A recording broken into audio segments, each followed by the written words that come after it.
Hello and welcome back. My name is Seven Vinton. I'm an employee of the Education Department Victoria, and I'm currently teaching at Oberon High School.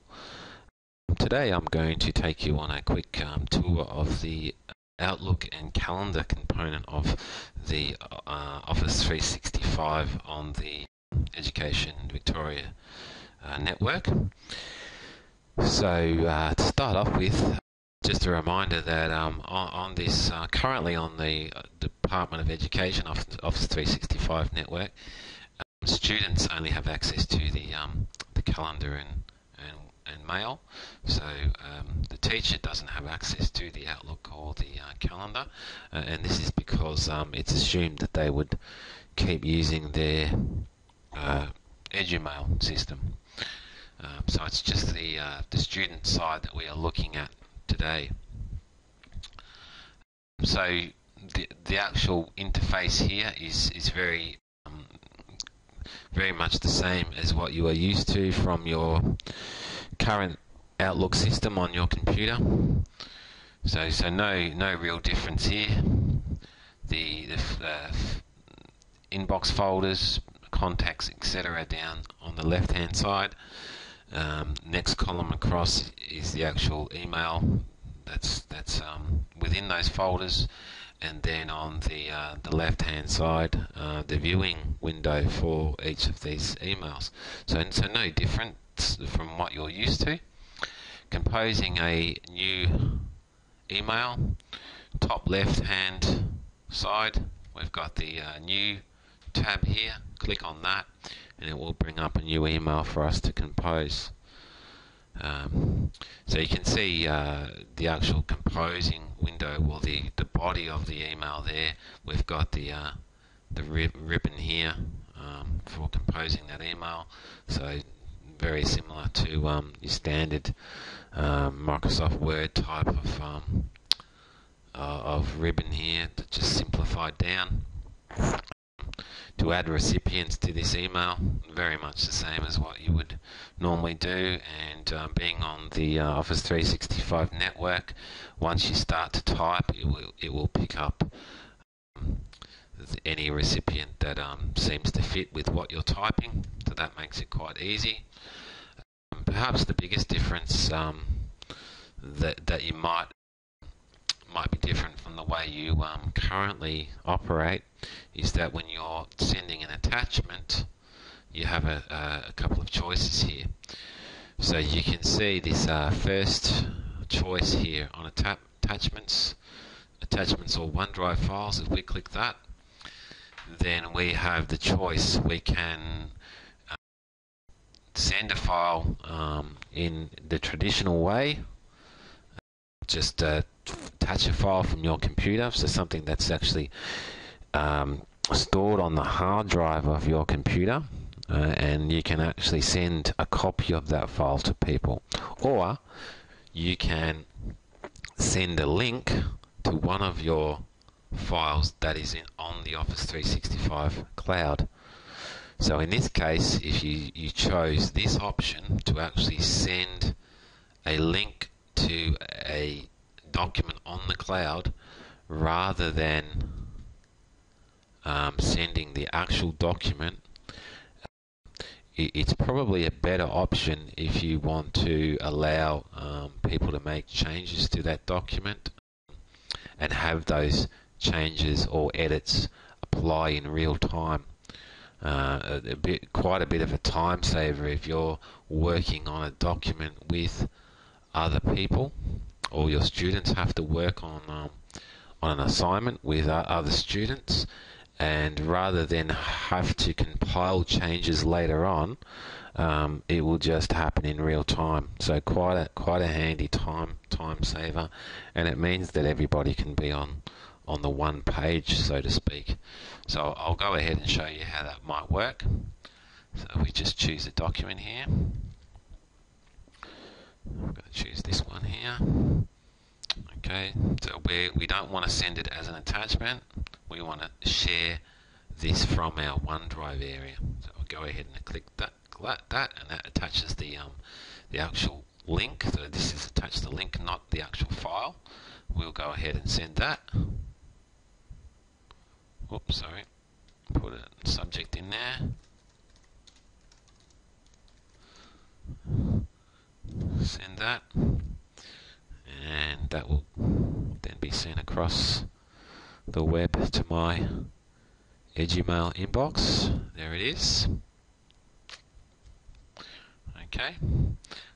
And we see this link here. So if I go ahead and click on this link now, it doesn't open up on my computer like it normally would if you had a file attached. It opens up in the browser. So just showing you that it is actually on the cloud, on the Microsoft Office 365 cloud.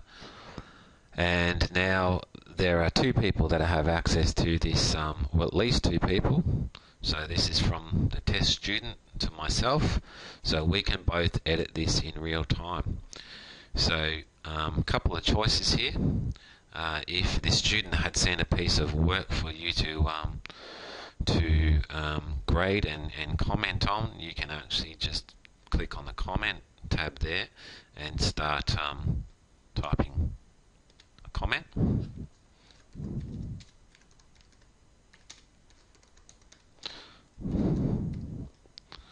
Like so. Or you can actually edit that document.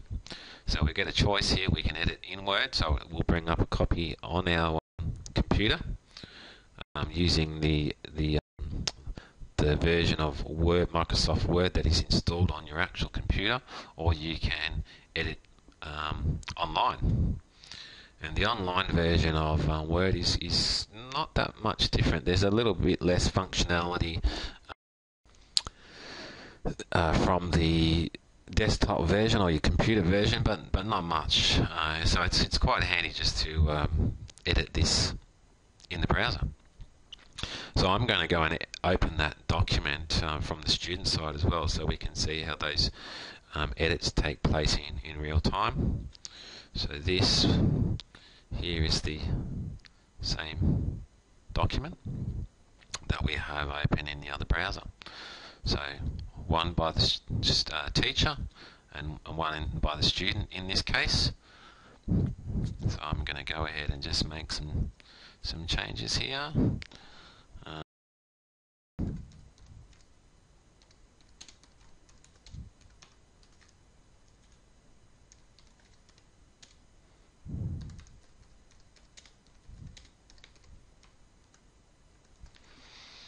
Okay, go back here, and sometimes it can take a little while to come across. If we just refresh this now, we will see that those changes are there. But usually, we're both editing. We'll try and bring up a side-by-side view. We should be able to see this happening in real time. And if I've got those two side by side now, you can see we've got the icons, because we're both editing at the same time. There's the icon for the student, and if I hover over here, you can see the icon for me. So if two people or more than two people are editing at the same time, you can see what each person is actually doing here. So quite a nice way to work.